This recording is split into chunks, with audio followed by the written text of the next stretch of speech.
What does life look like when you come back home from the second deployment? So I jumped back into doing all the extreme sports stuff. Okay. But this time, like, I go even harder into it to where I'm doing just reckless stuff. And I have several different like accidents where ride my BMX in the skate park. I go over the handlebars, fracture my chin, Yeah. dislocate my jaw, chip my front tooth. And due to that, I end up getting a bunch of pain meds. Then I'm riding my dirt bike and just riding it crazy, doing, trying to do the extreme, the X Games Next type game. stuff. Yeah. Yeah. I break my collarbone, dislocate my Damn. shoulder, end up having to have a knee surgery. So all this is going on, and the military hospital is just feeding me pain meds like crazy. So I end up getting like pretty pretty hooked on pain meds, Percocet, and that I think combined with maybe some of the PTSD or some of my like you know it, mental health stuff that I had never addressed. Just really, I started a gnarly downward spiral to where I was angry all the time. Like at that time, I was an E5, so I had guys below me, and I was that asshole sergeant that nobody wanted to deal with because, and I was just in a shitty mood all the time because Yeah. it was either like I didn't have enough pain pills and I was starting to go through withdrawals, or even when you're on pain med. Well, for me, like when I'm on pain meds, like my moods are just like a roller coaster. So that's when some of the supervisors started noticing, and I ended up going to see a mental health person. And at that time, I was struggling a lot with finances too. Like I came back with the idea they were telling us already, like, hey, you guys are going to be going back to Iraq, probably within the next year.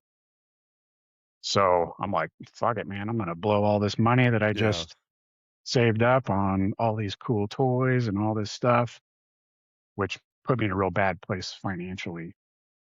So I was struggling with that. And then one of my sergeants noticed like just my level of anger that I was having with people and my patience. I was just short fuse all the time. So I ended up going to see a therapist. And while I was there seeing the therapist, I told him how I had considered driving my car off the side of the road at one point.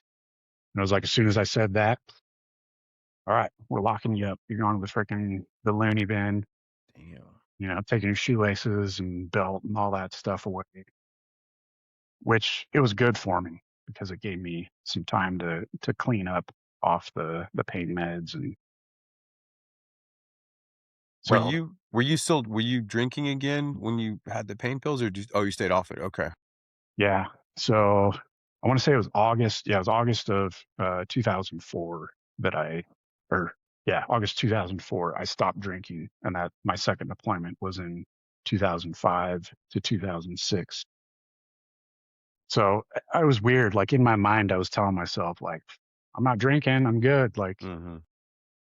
I don't think it was really out there as much now. Like the information on these narcotic pain meds, just how gnarly they are. Like Yeah. it's pharmaceutical grade heroin, pretty much. Yeah. Um, so I didn't really comprehend at the time the damage that I was doing to myself and just how like dependent I had become on these things.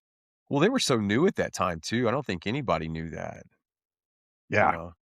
Well, I mean, it was, I think around that same time, it was the Sackler family. They had Oxycontin and they were saying, Mhm. it's the safest thing out Yeah. there. And, Yeah. like, Yeah. so they were feeding me that stuff too. And man, it's nasty.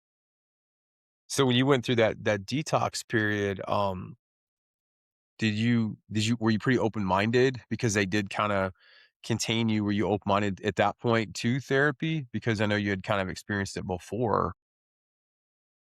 I had at that time, like a lot of probably embarrassment and shame because I was a sergeant, right? Like Yeah.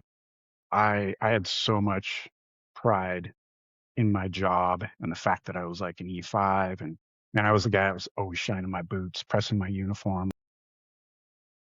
PT was one of the things that I always strived to, get a 300. I don't know if you guys had the same scoring system, but Similar, and Navy's yeah, it was a little different. yeah. Yeah. You guys are like in a little kiddie pool swimming Yeah, around or what? whatever, dude. With your hands and feet tied. Yeah. Yeah, the PT in the Army is way more intense than the Navy.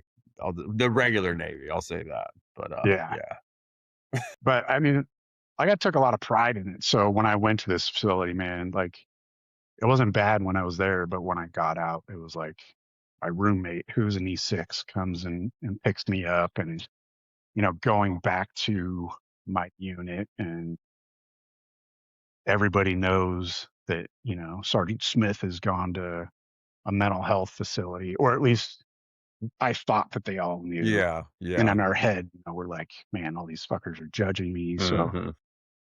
I really lost like a lot of confidence in myself and just had a lot of guilt and shame. And unfortunately dove back into the pills again to Okay, cope with it. So then I ended up actually getting med boarded out 2008. okay. And Was that due to, the pills, or was that due to all the injuries that you had? it was the pills, the injuries, but they basically put so they didn't say anything about the pills. Mm, They just put it as like a PTSD, like you have problems from your deployments. This is okay. PTSD. And then yeah, the injuries. Like I had two knee surgeries at that point, and Mhm. collarbone and face stuff, and so Was that and I was pretty much done mentally yeah. because I was not clear headed. I was on those pills. Did you feel defeated getting the med board, or were you relieved? I probably went back still just feeling that like kind of shame that I didn't Mhm. finish out my second term that I had signed up for, and a lot of guilt, regret, and I think that followed me after I got out. Because, like I said, I took a lot of pride in it. I was really good at the job, and I Mhm. loved it, but I allowed my dark times and my addiction to destroy that.